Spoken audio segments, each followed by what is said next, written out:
আমাদের কেউ নাই, বাবা নাই, মা নাই, স্বামী নাই, দুইটা সন্তান নিয়ে আমি কিভাবে যে দিন কাটাই সেটা কেউ জানে না।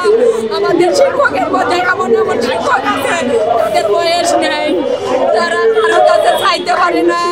তারা দুমুঠো ভাত, মুরগির মাংস দূরের কথা, ডিম দূরের কথা, সস্তা খাবার এক পাঁচ 7 কেজি আলু 100 টাকা তাও কেনার মতো ক্ষমতা আমাদের নাই।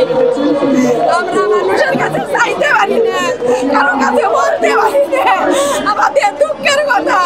আমাদের দুঃখটা কি সবাই বুঝে না। যারা নেতার দায়িত্বে আছে, বড় বড় নেতার দায়িত্বে ওই পাশে, তারা আমাদেরকে আজকে এই পর্যন্ত নিয়ে আসছে। আমাদের কাছে প্রতিনিয়ত টাকা পয়সা নেই, আর 7 কর্মদিবস দেয়, 5 কর্মদিবস দেয়, এইগুলা করতে করতে আমরা নিঃস্ব হয়ে গেছি।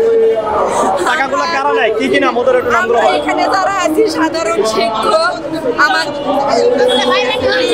আমাদেরকে হয়রানি করেছে লিটন, ফুকন, তামান্না, ফিরোজ, এরাই আমাদেরকে বেশি হয়রানি করেছে। এখানে অবস্থান করতেছি, আমাদেরকে সরকারের যে পক্ষ থেকে কোনো ধরনের আশ্বাস, কোনো ধরনের দাবি মেনে নেবে এরকম কোনো কিছু বলে নাই। আমরা রেখে আসছি, আমার মেয়েটা এসেছে পরীক্ষা, কালকে থেকে আমার মেয়েটা টেস্ট পরীক্ষার পয়সা থাকতে পারিনি। আমার ছোট ছেলেটাকে রেখে আসছি, ছেলেটা আমার ছিল বলে বার্ষিক পরীক্ষা, আমি করতে পারতেছি না।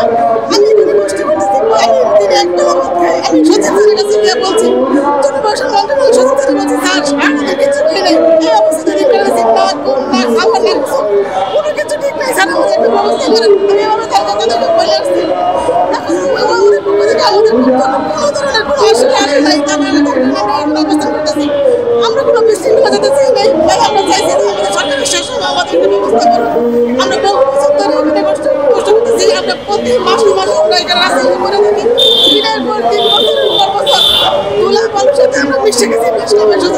আমাদেরকে প্রবাসী এবং এখন আমরা কোনো রকমের নির্বাচন না পাই। আপনারা দেখেছি আপনারা আমাদের সরকারকে জানান দিন, ব্যবস্থা করুন, আমরা আপনাদের কাছে রেজাল্ট করে ফিরে যাই। ধন্যবাদ। আপনার নাম আর আপনার প্রতিষ্ঠান থেকে আসছেন? আমি বেসরকারি বিদ্যালয় থেকে আসছি। আমার স্কুলের নাম গণপতিলয়ের মধ্যে বেসরকারি প্রাথমিক বিদ্যালয়। আমার উপজেলা হচ্ছে নকলা, জেলা হচ্ছে শেরপুর, আমার বিভাগ হচ্ছে ময়মনসিংহ।